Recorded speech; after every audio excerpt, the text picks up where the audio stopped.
பிரதிநிதிகளை அனுப்பி வச்சு ஓபிஎஸ் செங்கோட்டையன் இல்ல பழைய 8 திரும்ப தரலான்னு சொல்லிட்டாங்க. இப்படி நடத்தப்பட்டோம். ஆனால் வெளியிலே 21 தொகுதி கொடுப்பார்கள், 18 தொகுதி கொடுப்பார்கள் என்று ஊடகங்களிலே அதிமுக தரப்பிலிருந்து செய்திகளை கசிய விட்டார்கள். பத்திரிகைகள்ல அந்த 18 தாராங்களாமே, 20 தாராங்களாமே. கட்சிக்காரங்க 6, 8ன்னு சொல்லிக்கிட்டு இருக்க வெளியே தெரியல. என்ன பிரஸ்காரங்க போன் பண்ணி கேட்காங்க, என்னங்க சார் உங்களுக்கு 8 18ங்கிறாங்க, சில பேர் 16ங்கிறாங்க, சில பேர் 8ங்கிறாங்க, 16 பிளஸ் ஒரு ராஜ்யசபா இல்ல சொல்றாங்க. நான் நடந்ததை இனி மறைக்க கூடாது என்று 6 7 ஆனதும் 7 8 ஆனதும் 8 மீண்டும் 7 ஆனதும் மீண்டும் 8னதும் இதை ஏற்க இயலாது என்று சொன்னதும் 23 தொகுதிகள் நாங்கள் கேட்கும் 23 தொகுதிகளை தந்தால் பேசலாம் என்று சொன்னதையும் சொல்லி பத்திரிகைகள் எல்லாம் வந்துருச்சு. 14ஆம் தேதி இது நடக்குது. 14ஆம் தேதி நடக்குது, மார்ச் 14. 15ஆம் தேதி இரவு பொது அதிமுக பொதுச்சாளர் பிரதிநிதிகள் 2 பேர் வந்து கடைசியா சொல்றோம், என்ன முயற்சி பண்ணாலும் இதுக்கு மேல கொடுக்க வாய்ப்பே இல்லை, எண்ணிக்கையே இல்லை, உங்க மேல நல்லா உங்களை கூட்டணியில் வச்சுக்கணும் தான் நினைக்கிறாங்க, 9 சீட்டு வச்சுக்கிடுங்க. இது சாத்தியப்படாது, இது பரிசீலிக்க தயாரா இல்லை, கேட்ட 23 கொடுக்கறதா இருந்தா சொல்லுங்க. 16ஆம் தேதி மார்ச் 16 பகல் 2 மணிக்கு போயஸ் தோட்டத்திலிருந்து பூங்குன்றன் அவர்கள் தொலைபேசியில அம்மா 2 பேரை அனுப்பி வைக்கிறாங்க. எங்க இருக்கீங்கன்னா வீட்டுல தான் இருக்கிறேன். வந்தாங்க. ராத்திரி சொன்னதையே திரும்ப சொல்லி 9 தொகுதிக்கு மேல கொடுக்க வாய்ப்பே இல்லை, வந்து கையெழுத்து போடணும், நேரா வந்து பேசி இன்னைக்கு ஒப்பந்தம் போட்டுருங்க. நான் வரல, ஏதாவது வாக்குவாதம் பண்ணி மனச்சங்கடங்கள் வந்துடும், வேண்டாம். இப்ப 2 எண்ணிக்கையை குறைச்சிக்கிறேன், 21 இடங்கள் கொடுக்க சொல்லுங்க, வந்து பேசலாம் அப்படின்னு சொல்லி அனுப்பிய 1 மணி நேரத்திற்குள் ஏற்கனவே 74 தொகுதிகளுக்கு தோழமை கட்சிகளுக்கு கொடுக்கப்பட்டு விட்டது. 74 தொகுதிகள் போக மீதம் இருப்பது 234 160 தொகுதிகளுக்கும் அதிமுக பொதுச் செயலாளர் வேட்பாளர் அறிவித்தார் என்றால் எங்களை பிடரியை பிடித்து நெட்டி தள்ளியதை தவிர என்ன? இன்றைக்கு அவர்கள் வந்து இந்த மாதிரி எங்களோட கூட இருக்கணும் நினைச்சீங்க, உங்களுக்கு 12 இடங்கள் கொடுக்க சொல்லிவிட்டேன், நீங்கள் இந்த மாதிரி முடிவெடுத்துக்கிறது எனக்கு வருத்தத்தை தருகிறது அருமை சகோதரி என்று எழுதியிருக்கிறார்களே, இது எதற்காக? நாடு புறாவிலும் விமர்சனம் எழுந்து விட்டது. முதலிலே அழைத்து வைகோவுக்கல்லவா இடம் கொடுத்திருக்க வேண்டும் என்று கணினி இயக்குகின்ற தொண்டர் ஒரு படித்த இளைஞனும் பேசுகிறான், களவட்டுக்கு போற பொம்பளையும் பேசுறான் ஊர்ல. இது மக்கள் மனதில் ஏற்பட்ட எண்ணம். இந்த அம்மையார் திருந்தவே இல்லை, திருந்தவே மாட்டார். இது வந்து அந்த அம்மா சீட்டு லிஸ்ட் பண்ணல, வேற யாரோ தயார் பண்ணார்னு சொல்லி ஏடுகள்ல முழு அளவிலே செய்திகள் வந்தது.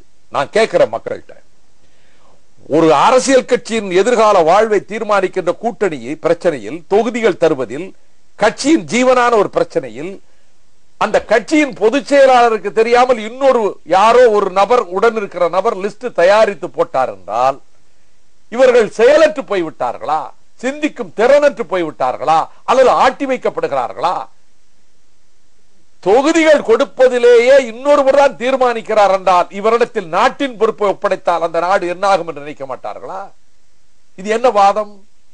நான் சொல்லுகிறேன், இந்த அம்மையார் அவர்கள் அறிவித்ததான் தவிர மற்றவர்கள் மீது பழி போட்டு தப்பிக்க கூடாது. சரி, இப்போ நடந்து முடிந்து விட்டது, அதுக்கு அடுத்து என்ன நடந்ததுன்னு சொல்றேன். இதற்கு பிறகும் கூட உங்களுக்கு இடமில்லை, ஒரு 9 இடத்தை கூட மிச்சம் வைக்கலையே, 160 அறிவிச்சாச்சு இல்ல, அப்ப நீ வெளியே போனுங்களை தள்ளியாச்சு. 160 அறிவித்த போது அதிமுக எங்களோடு இல்லை என்று அறிவித்தாகிவிட்டது, கூட்டணியிலிருந்து தூக்கி எறியப்பட்டு விட்டது. இதுதான் உண்மை, இது மக்களுக்கு தெரியணும் இல்ல.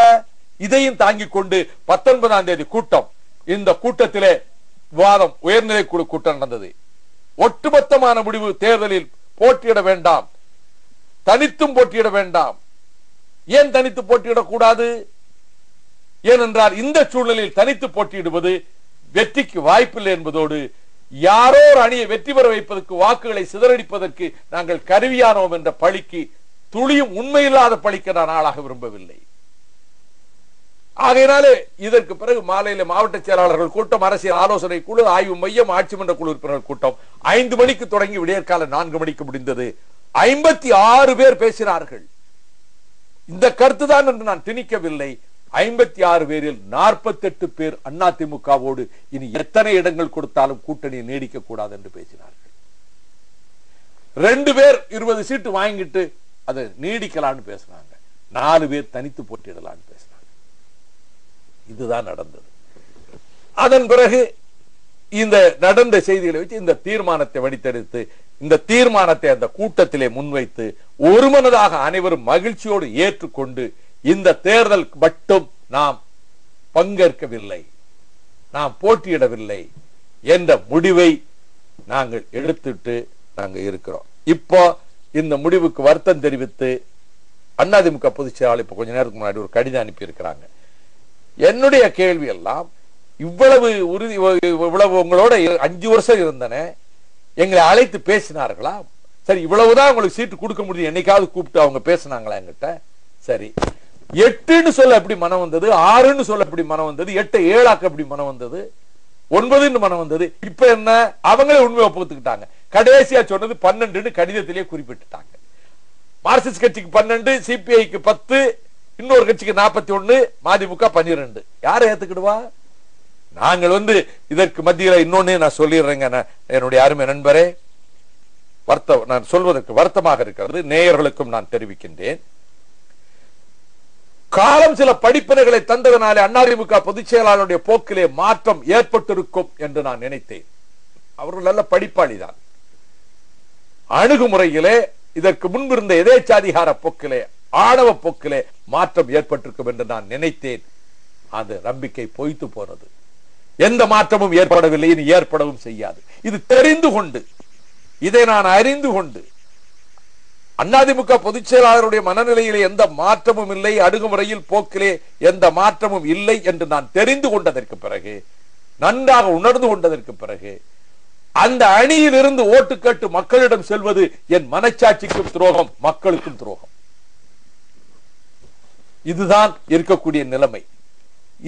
ஏனென்றால் இதற்கு மேல போய் மக்கள்கிட்ட போய் இந்த அணிக்கு ஓட்டு கேட்டு 214 தொகுதியில 12 தொகுதி 222 தொகுதியில நாங்க நிக்கிற தொகுதி தவிர மற்ற இடங்கள்ல அந்த அணிக்கு ஒர்க் பண்ணி ஓட்டு கேட்டு பாடுபட்டு உழைச்சு அவர்களை ஆக்கி வைக்கணும்னு சொன்னா, இந்த போக்கு மாறாமல் இருக்கக்கூடிய நிலைமையில அது மக்களிடத்திலே நாங்க 10 எம்எல்ஏ ஆகணுங்கிறதுக்காக போய் இந்த மாதிரியான ஒரு வேலையிலே, மக்களை ஏமாற்றும் வேலையிலே ஈடுபடுவது மிக தவறு.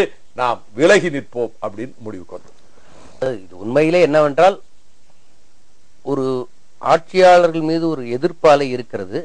அதே சமயம் அவர் தமிழறிவு மணியன் ஒரு கடிதம் எழுதும் பொழுது, ஜெயலலிதா அவர்கள் ஒரு கடிதம் ஒரு பத்திரிகையில் எழுதும் பொழுது அவர் வரவேற்று எழுதவில்லை.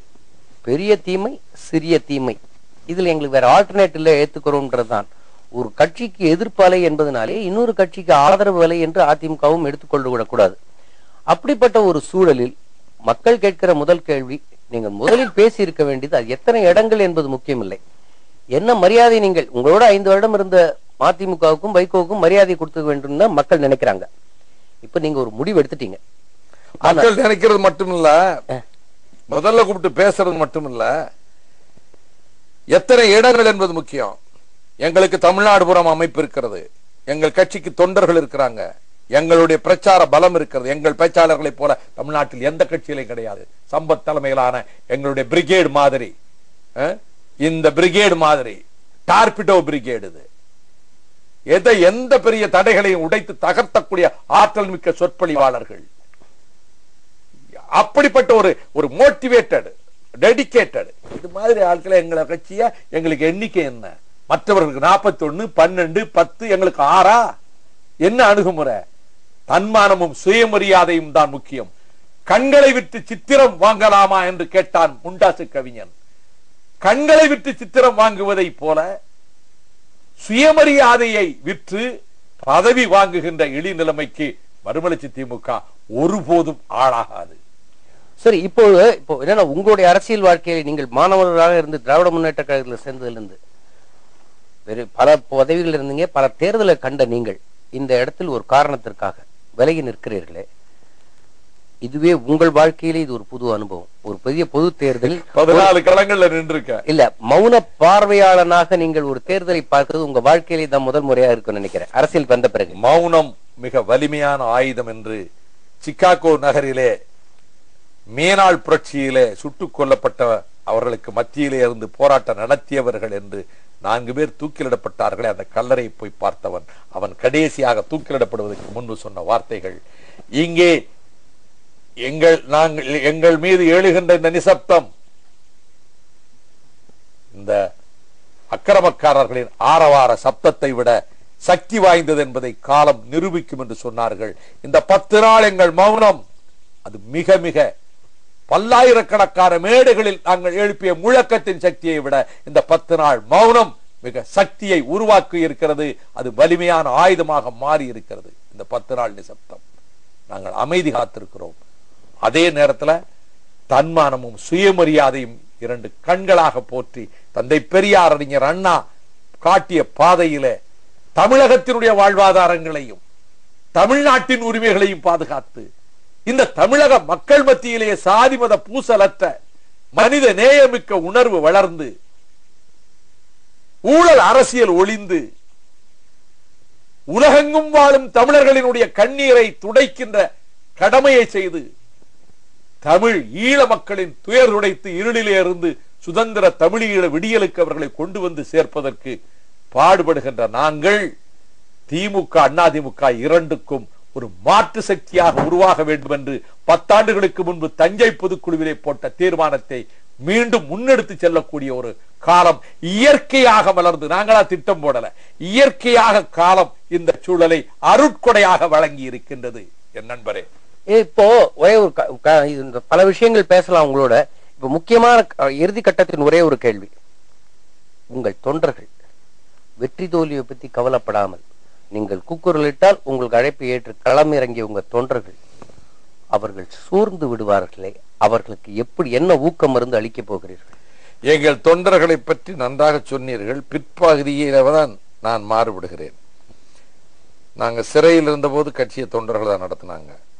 இப்ப இந்த நெருக்கடியிலையும் போய் மக்கள் எல்லார்ட்டையும் மற்ற கட்சி ரூபாயை கொடுக்குது, எங்கால்கள் நிதியை திரட்டிக்கிட்டு வந்தாங்க. எங்களுக்கு என்று தனி மரியாதை இருக்கிறது. என்ன சொல்லியிருக்காங்க தெரியுமா தொண்டர்கள்? இனி எத்தனை இடங்கள் கொடுத்தாலும் போயஸ் தோட்டத்துக்கு போனால் தாயகத்திலே வந்து தீ குளிப்போம். 10 பேர் சொல்லியிருக்காங்க. செஞ்சே போடுவான். நான் தோத்ததுக்கு ஒருத்தன் தீ குளிச்சுட்டான். இதான் தொண்டனின் உணர்வு, சுயமரியாதை, கட்சியின் சுயமரியாதை, கட்சியின் பொதுச் செயலாளரின் சுயமரியாதை, உலகமெல்லாம் உள்ள தமிழ் உணர்வாளர்களின் எண்ணமும் அதுதான். ஆகையினால நாங்கள் எடுத்த முடிவு நாங்களாக விரும்பி எடுத்ததல்ல, இயற்கையா காலம் உருவாக்கி கொடுத்திருக்கிற முடிவு. இப்போ கூட நான் கேட்கிறேன், one last but not the least, இது எல்லாம் நீங்கள் காயப்பட்டு விட்டீர்கள், உங்கள் எல்லாமே நியாயமானது. இன்னும் சில நாட்கள் இருக்கிறது. ஏதாவது ஒரு அன்பு வேண்டுகோள், ஒரு மன்னிப்பான வேண்டுகோள், இல்ல வேறுமாறு சூழல் இருந்தால் மறுபரிசீலனை செய்வதற்கு மறுமலர்ச்சி திராவிட முன்னேற்ற கழகத்தில் இப்போது இடம் இருக்கிறதா? சரியான கேள்வி கேட்டீர்கள். 1% கூட மறுபரிசீலனை என்ற பேச்சுக்கோ சிந்தனைக்கோ இடமே கிடையாது. எத்தனை இடங்கள் இருந்தாலும், எத்தனை 35 இடங்களே கொடுப்பதாக இருந்தாலும் சரி, மறுபரிசீலனை பேச்சுக்கே இடம் கிடையாது. ஆனால் ஒரு வாக்காளனாக உங்கள் சிந்தனை எப்படி இருக்கும்? இல்ல இந்த இந்த வரப்போகிற 1 மாச காலம் உங்களுடைய செயல்பாடுகள் என்னவா இருக்கும்? எங்களுடைய இயக்க பணிகளை எப்படி திட்டமிட வேண்டுமோ அதை செய்துகிட்டு இருப்போம். ஜனநாயகத்தில் ஒவ்வொரு வாக்காளனும் அவன் கடமையை செய்வான். வாக்களிப்பது ரகசிய வாக்கு. அவனவன் கடமையை செய்வான். இப்படி ஓட்டு போடு போடாதுன்னா டைரக்ஷன் கொடுக்கிற வேலை எங்க வேலை இல்லை. எங்கள் தோழர்களுக்கு தங்கள் ஜனநாயக கடமை ஆற்றிக்கொள்ள தெரியும், அவ்வளவுதான். அதாவது இது உண்மையான ஒரு பக்கம் பதவிக்காக எப்படியாவது ஒரு இடங்கள் கிடைக்காதாண்டு இயங்கிக் கொண்டு கட்சியில் இயங்கிக் கொண்டிருக்கும் பொழுது அதை பற்றி கவலை இல்லை, நான் நாளையை பற்றி சிந்திருக்கிறேன், இன்றைய பற்றி சிந்திக்கவில்லை என்று ஒரு கட்சி முடிவெடுத்திருப்பது பாராட்டுக்குரியது. ஆனாலும் அந்த கட்சிக்கு நடந்த நிகழ்வுகளும் வருத்தத்தையும் அளிக்கிறது. மக்கள் இதை பார்த்து கொண்டிருக்கிறார்கள். உங்களுடைய மன தெளிவை நீங்கள் என்ன சொல்ல போகிறீர்கள் என்று எல்லோரும் ஆவலோடு காத்துக் கொண்டிருக்கிற இந்த நேரத்தில் என்னுடைய நட்புக்கும் எம்எம் டிவி மேல நீங்கள் வைத்திருக்கும் அபிமானத்திற்கும் நேரத்தை ஒதுக்கினீர்களே, உங்களுக்கு எங்களுடைய மனமார்ந்த நன்றியை தெரிவித்துக் கொள்கிறோம். வணக்கம். உள்ளத்திலே உண்மை இருக்குமானால் வாக்கினிலே ஒளி உண்டாம் என்றான் பாரதி. நான் எப்பொழுதும் நெஞ்சின் அடிவாரத்திலே இருந்து சத்தியத்தை மட்டுமே பேசுகிறவன். வணக்கம்.